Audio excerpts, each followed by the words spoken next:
Oke, saya izin menjawab pertanyaan dari Cherry dulu ya. Sebelumnya, untuk pertanyaan dari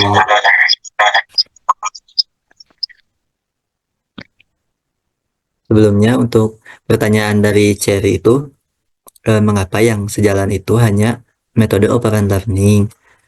Eh, Ternyata ada setelah saya baca-baca lagi, mohon maaf ya ada kesalahan bahwa keempat metode itu sebetulnya memang metode yang sejalan dengan behaviorisme. Jadi bukan hanya operant learning saja, soalnya mulai dari quantitative learning, cognitive learning, emotional learning itu em, juga sama-sama mengandung pandangan atau ajaran yang diajarkan oleh pandangan behaviorisme. Jadi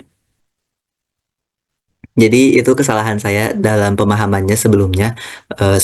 Saya kira karena tadinya operant learning itu eh, lebih ke pendekatan yang melakukan penguatan atau reinforcement, yang mana reinforcement itu kan salah satu ciri khas dari behaviorisme ya. Jadi awalnya saya kira hanya operant learning saja gitu yang mencirikan behaviorisme, padahal sebetulnya yang keseluruhan keempat ini juga memang mengandung unsur-unsur ajaran dari behaviorisme juga gitu. Seperti itu, Cherry. Baik, izin menjawab pertanyaan dari Faras untuk permasalahan yang dapat muncul dalam proses konseling ini.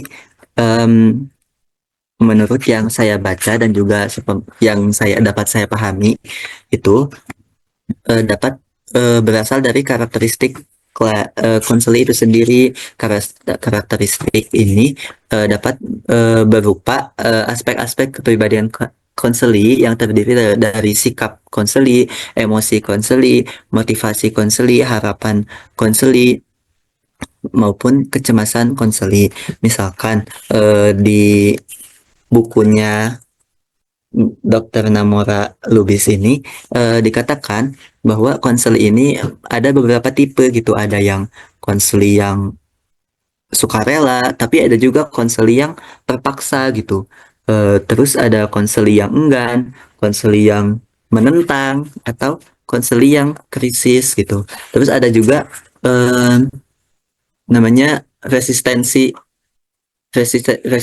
konseli. Nah, kalau resistensi konseli ini itu konselinya itu kayak bersifat tertutup gitu gitu. Jadi gak mau terbuka. Nah, itu juga dapat menghambat keberjalanan proses konseling seperti itu. Terus di samping itu juga ada tadi kurangnya motivasi atau keinginan dari konseli konseli itu kan. Kalau misalkan dari motivasi dalam diri konselinya itu besar untuk ingin mencapai perubahan, itu kan dapat memperlancar proses konseling. Nah, eh, begitu pula sebaliknya gitu. Kalau misalkan dari konselingnya tidak ada motivasi untuk berubah, itu akan menghambat juga. Silakan presenter kelompok 3. Mohon maaf. Em, Baik, saya izin melanjutkan terkait permasalahan yang dapat dielaborasi dengan teori behavior. Ada beberapa permasalahan yang kami temukan yang dapat dielaborasikan atau diperdalami menggunakan pendekatan behavioristik. Beberapa dari permasalahan tersebut diantaranya permasalahan dari rasa percaya diri konseli. Nah, permasalahan rasa percaya diri konseli ini eh, dapat ditangani atau dapat ditanggapi dengan melakukan pendekatan melalui teori, mohon maaf, terapi behavioral gitu, untuk membantu em, eh, konseli lebih percaya diri dalam baik itu dalam mengambil keputusan ataupun lain sebagainya. Berikutnya ada penerapan teori behavioristik dalam permasalahan keseharian. Jadi berdasarkan teori behavioristik ini ada beberapa implikasi yang dapat kita lakukan dalam kehidupan sehari-hari, baik itu sebagai mahasiswa maupun nanti sebagai konselor. Pertama, mempertimbangkan aspek interaksi individu ketika ingin memahami karakter individu tersebut. Jadi dalam hal ini ketika kita ingin memahami seseorang, kita bisa mempertimbangkan interaksi individunya itu seperti apa. Menurut pandangan behavioristik, karakter seseorang itu sangat dipengaruhi dengan bagaimana si orang itu berinteraksi dengan lingkungannya. Oleh karena itu, ketika kita misalkan ingin memahami teman kita lihat dulu gitu teman kita itu dengan keluarganya interaksinya seperti apa, lalu lingkup pertemanannya kayak gimana aja. Itu juga dapat mempengaruhi bagaimana karakteristik dia. Oleh karena itu, kita dengan memahami interaksinya dengan lingkungan, kita dapat lebih mudah untuk memahami karakteristik dirinya. Oke, baik, di sini saya akan menjelaskan tentang penerapan teori konseling. Jadi, teori ini dapat diterapkan dalam berbagai permasalahan sehari-hari, dan pendekatan ini juga menekankan gitu ke emosi negatif seperti kecemasan, stres, dan kemarahan bukan berasal dari peristiwa itu sendiri. Nah, ABT ini dapat membantu dalam penerapannya ya, penerapan teori konselingnya dapat mengatasi stres yang disebabkan oleh tekanan pekerjaan di tempat kerja. Misalnya seorang karyawan yang merasa terbebani oleh target kerja,